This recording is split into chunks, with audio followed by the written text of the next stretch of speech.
Coach, I know the players are excited to be back out here. How about you? Is this kind of fun to get the spring ball going here? Yeah, it's really good. Good to get going. Good practice today. So had a lot of enthusiasm. I'd say it seemed like the guys were going after it day one. Energy level up. Have you seen that all throughout the off season? Yeah, we've had a really energetic off season. I thought it's probably it's the best off season we've had, and we had a good one last year too. But it's the first day of spring. Everybody's always enthusiastic. But I thought we executed at a little higher level than some spring starts. How much of it is riding off the run from the Sun Bowl victory and just the success of last season? Hard to gauge. It's been a while since then. I mean, obviously it helps, and it helps. It has everybody excited. But I mean, it's been a long time and a lot of work since then. So hard to gauge.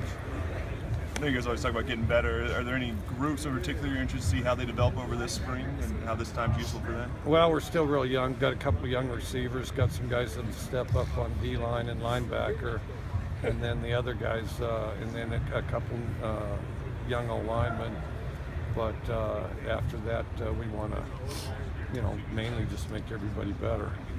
How important is spring ball just in general? Because I know that some coaches are a bit more conservative in spring ball as they wait for the fall, but how important are these reps as you enter off-season to fall? I think it's really important. I think our focus and intensity on it is huge. They're our longest practices of the season, and those coaches that think that are completely out of their mind. So, and I agree. I mean, there's a lot to think that, save everybody for the season. Well, I mean, that's crazy. I mean, if you want them to have good skills, you got to develop them. So, seemed like River Craycraft kind of stuck out today. Well, what have you seen from him as far as improvement from last year to now? Haven't seen a ton just because he's been in and out, but he did play good today. I thought he played good today, and he's done well in the off season too. Is this time too that you look for some leaders to step up for your team, maybe guys who are younger to take a more of a leadership role? Yeah, that's starting to evolve some. Started, some in the off season, and then of course it continues here. And then in the case of us as coaches, we have an opportunity to see it, a little better. How's Luke look today and throughout the off season with his training? I thought he looked good. I thought he looked good. He missed a few throws today, but he also did a good job running the unit, and and has gotten better. What about Brewster allows him to be successful inside, and why did you decide to move him over to that edge position? He's fast, and he runs well, and also he's a thick, strong guy, and then I think he's versatile enough to play inside or outside, and then some of those younger guys I thought were better outside. Those H's have been the kind of small, quick guys in the past, but what does having physicality and size add in that position? It's definitely beneficial. And then he gets across the field quick. He's a big target. So, Coach, talking about losing Gunnar and Joe, guys with that many starts under their belt side by side.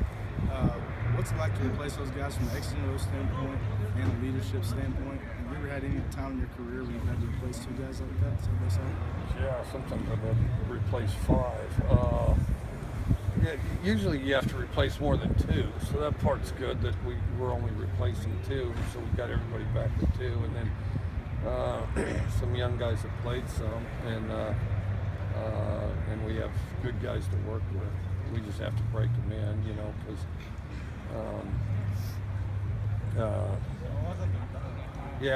I think we got good guys, and I thought Gunnar was a good vocal leader, and then of course Joe was a real skilled player, but I think Dillard, is as athletic as any of them, and then O'Connell's bigger than them, and then there's some other guys to pick from too. Those guys are kind of leading it off, and we'll see where it goes. What's it been like mentoring coaches from other parts of the country, and what have you been telling them? You really kind of, watch film with them, and then watch film, and then just answer any questions. The